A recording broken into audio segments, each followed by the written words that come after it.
दक्षिण अमेरिका का एक ऐसा देश जहां दुनिया का सबसे ऊंचा झरना है, अमेजन का हिस्सा है, कैरेबियन समुद्र के सुंदर द्वीप है और एक समृद्ध लेकिन संघर्षपूर्ण इतिहास भी।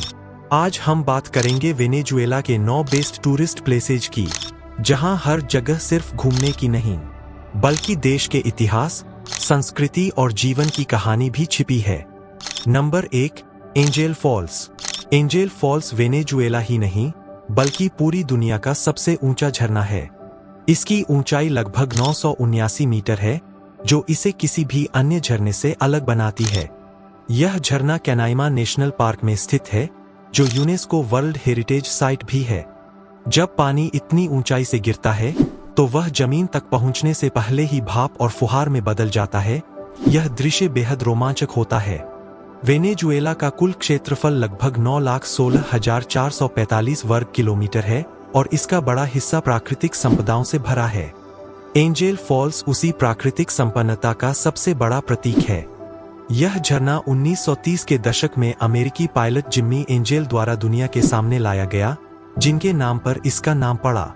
वेनेजुएला का इतिहास स्पेनिश उपनिवेश काल से जुड़ा रहा है। 1811 में देश ने आजादी की घोषणा की और सिमोन बोलीवर इसके सबसे महान स्वतंत्रता सेनानी रहे। आज देश की जनसंख्या लगभग 2 करोड़ 80 लाख है।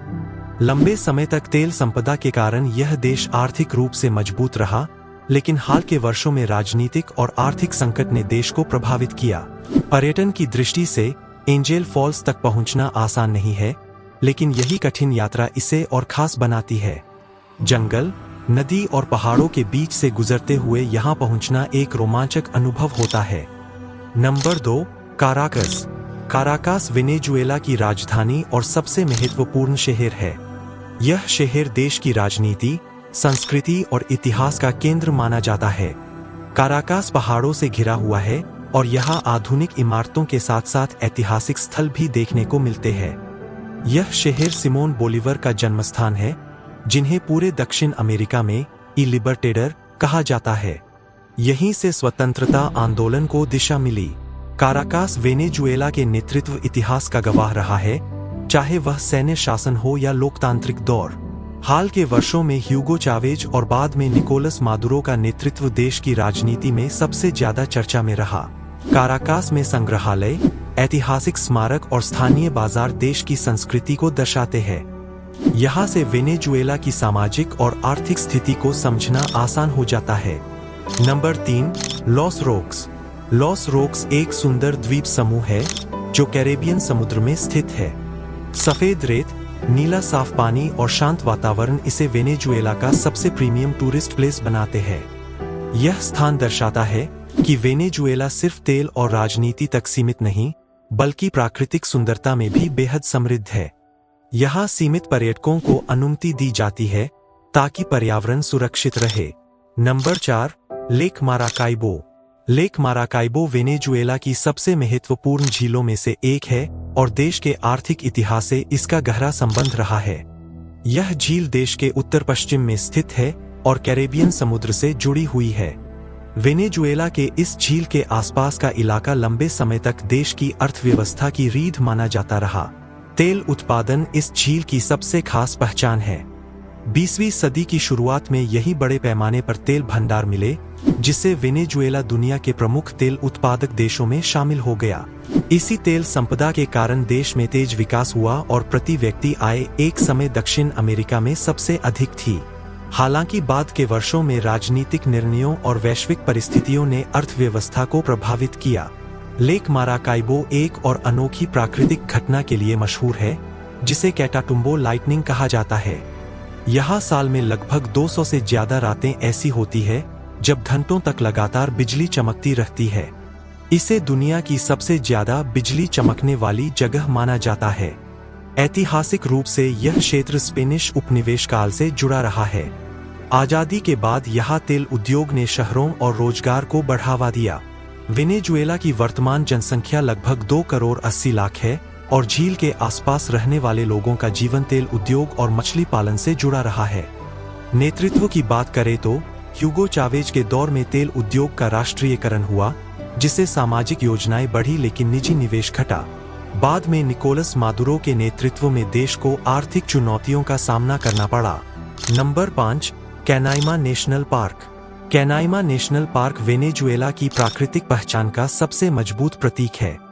यह पार्क देश के दक्षिण पूर्वी हिस्से में स्थित है और इसका क्षेत्रफल इतना बड़ा है कि यह कई देशों से भी बड़ा लगता है। यहाँ पाए जाने वाले टेपुई यानी टेबलटॉप पहाड़ करोड़ों साल पुराने माने जाते हैं। यह वही क्षेत्र है जहाँ दुनिया का सबसे ऊंचा झरना एंजेल फॉल्स स्थित है। इस पार्क को यूनेस्को वर्ल्ड हेरिटेज साइट का दर्जा मिला हुआ है, जो इसकी वैश्विक महत्वता को दर्शाता है। यहाँ की चट्टानें, जंगल और नदियां धरती के सबसे पुराने भूभागों में गिनी जाती है। वेनेजुएला के इतिहास में यह क्षेत्र हमेशा प्राकृतिक संपदा का प्रतीक रहा है। यहाँ आज भी आदिवासी समुदाय रहते हैं जो आधुनिक दुनिया से दूर प्रकृति के साथ संतुलन बनाकर जीवन जीते हैं। यह हमें वेनेजुएला की सांस्कृतिक विविधता को समझने का अवसर देता है। देश की जनसंख्या भले ही शहरों में केंद्रित हो, लेकिन कैनाइमा जैसे क्षेत्र यह दिखाते हैं कि वेनेजुएला सिर्फ तेल पर निर्भर देश नहीं, बल्कि प्राकृतिक धरोहरों से भी समृद्ध है। प्रति व्यक्ति आय आज भले ही कम हो गई हो, लेकिन प्राकृतिक संसाधनों की दृष्टि से देश बेहद समृद्ध है। Number 6, margherita island. Margherita island Venezuela का सबसे प्रसिद्ध टूरिस्ट द्वीप है। यह कैरेबियन समुद्र में स्थित है और अपने खूबसूरत समुद्र तटों, गर्म मौसम और आरामदायक माहौल के लिए जाना जाता है। देश की आर्थिक कठिनाइयों के बावजूद यह द्वीप पर्यटन के लिए महत्वपूर्ण बना हुआ है।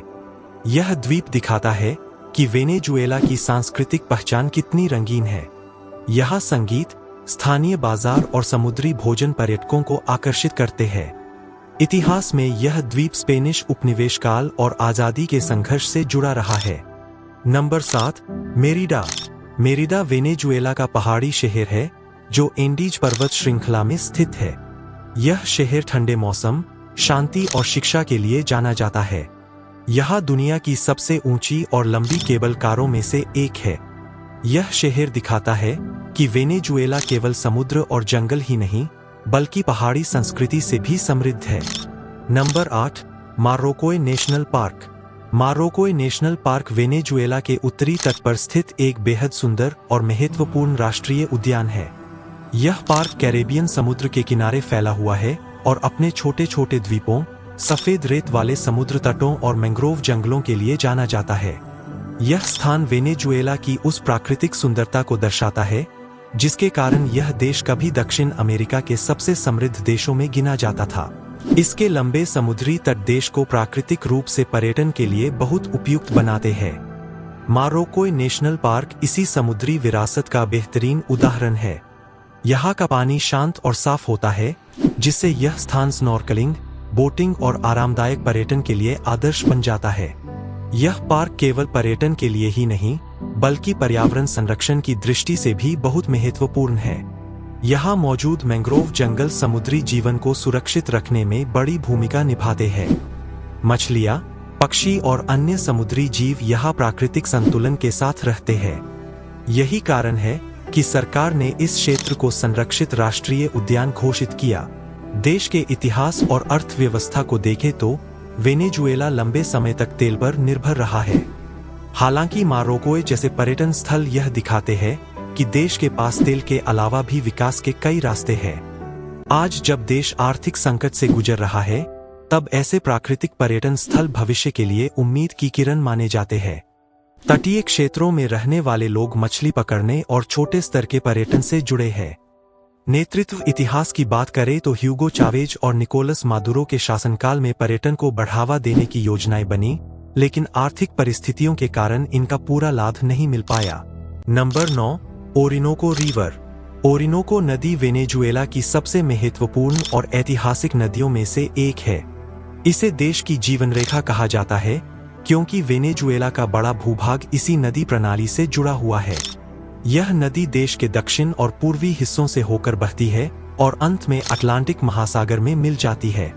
वेनेजुएला का इतिहास केवल शहरों और राजनीति तक सीमित नहीं रहा, बल्कि नदियों और जनजातीय जीवन से भी गहराई से जुड़ा रहा है। ओरिनोको नदी के किनारे आज भी कई आदिवासी समुदाय रहते हैं, जो आधुनिक दुनिया से दूर प्रकृति के साथ सामंजस्य बनाकर जीवन जीते हैं। यह नदी उनके लिए भोजन, परिवहन और जीवन का मुख्य साधन है। भौगोलिक दृष्टि से देखें तो ओरिनोको नदी वेनेजुएला की विशाल प्राकृतिक संपदा को दर्शाती है। अमेजन क्षेत्र से जुड़ा यह इलाका जैव विविधता से भरपूर है। यहाँ घने जंगल, दुर्लभ पक्षी और अनोखे जीव पाए जाते हैं। पर्यटन की दृष्टि से यह क्षेत्र इकोटूरिज्म और नेचर डॉक्यूमेंट्री के लिए बहुत महत्वपूर्ण है। ओरिनोको बेसिन जैसे क्षेत्रों में जनसंख्या घनत्व बहुत कम है। यही कारण है कि यह क्षेत्र आज भी प्राकृतिक रूप से काफी हद तक सुरक्षित है। प्रति व्यक्ति आय आज भले ही कम हो गई हो, लेकिन प्राकृतिक संसाधनों की दृष्टि से यह इलाका अत्यंत समृद्ध है।